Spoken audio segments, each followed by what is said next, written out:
आइए हम सुने विज्ञान की अनकही कहानियां। Meet Dr. Vandana, a scientist mapping the hidden fractures and pressures beneath the mighty Himalayan peaks. Using cutting edge technology to listen to the Earth's vibrations and electrical signals, she uncovers clues about where and why earthquakes strike. Her work isn't just about rocks and data, it's about giving millions living in the shadow of these giants a fighting chance to prepare.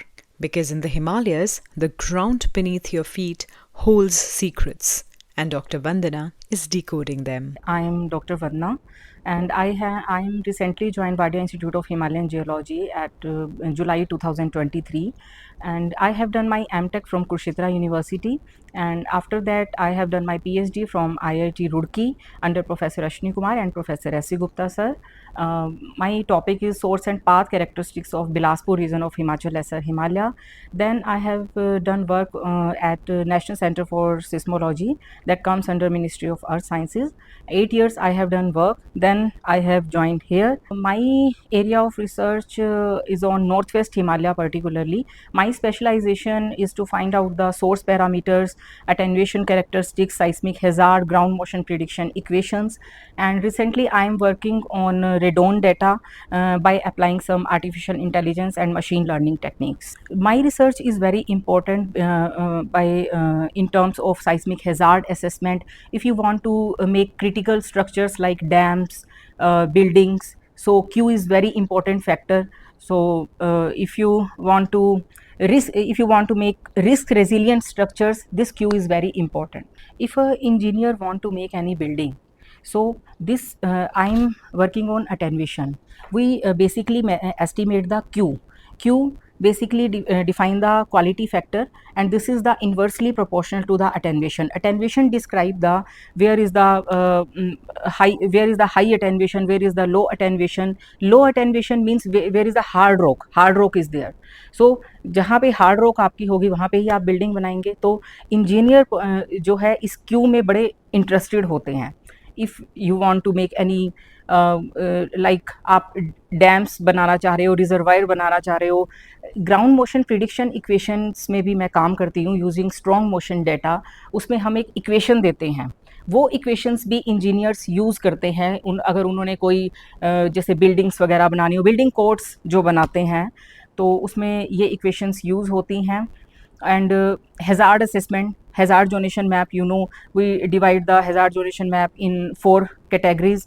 So for a seismic hazard assessment, this Q is very important. These source parameters like how energy kitna release hua hai kahan pe, so these factors are very important. And recently I'm working on radon data. Radon data में आपको पहले से ही पता, मतलब ये precursor studies है कि पहले से कुछ चेंजेस होंगे तो हमें पता चल जाएगा उन चेंजेस के आधार पे कि यहाँ पे अर्थक्वेक आने की पॉसिबिलिटी है. तो इसमें मैं कुछ अभी मैंने थ्योरेटिकल भी काम किया है और मैं इसमें कुछ टेक्निक्स अप्लाई कर रही हूँ, जैसे आर्टिफिशियल इंटेलिजेंस और मशीन लर्निंग जो बड़ा आजकल चलन में है, तो उस पर मैं काम कर रही हूँ. तो सोसाइटल पॉइंट ऑफ व्यू से ये फैक्टर बहुत ही इम्पॉर्टेंट है. मैंने अब तक जो रिसर्च करी है अटेन्वेशन एंड सोर्स पैरामीटर्स पे ही किया है.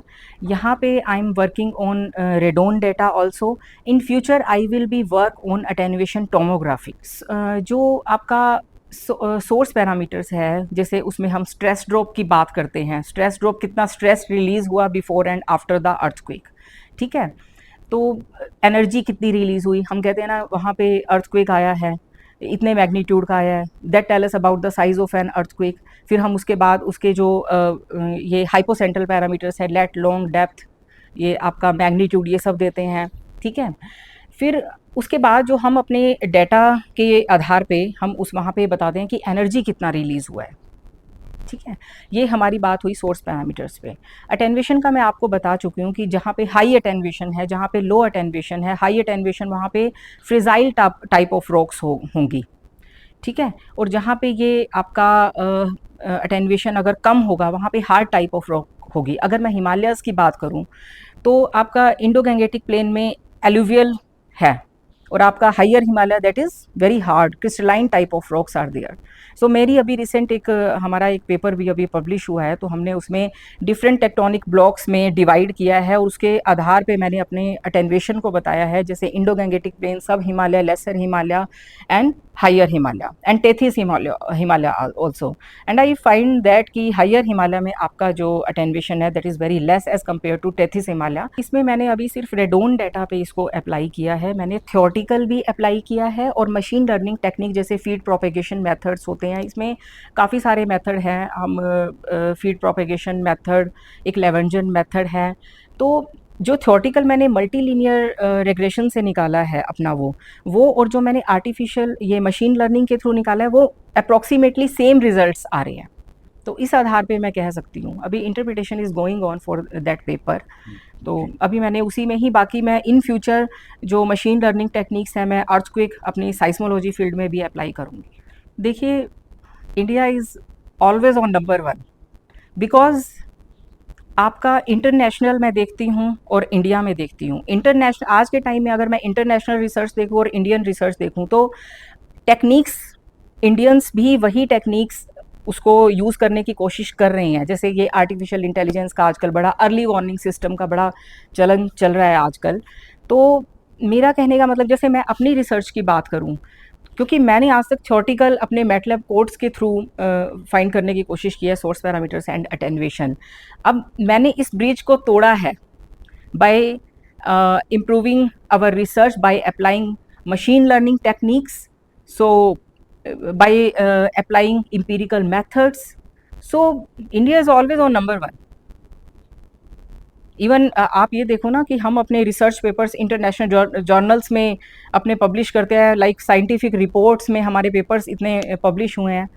जी, तो हमें बताइए अपने रिसर्च पेपर्स के बारे में। यस, रिसेंटली व्हेन आई केम इन वाडिया, तो अभी तक मेरे 3 पेपर पब्लिश हुए हैं। That is first paper ground motion prediction equation of north west Himalaya, that comes in quaternary science advances, and other paper source parameters and attenuation characteristics of northwest Himalaya region, that comes in geosystem and geo environment, and other paper related to seismic risk potential of northwest Himalaya, that come in journal of earth system sciences.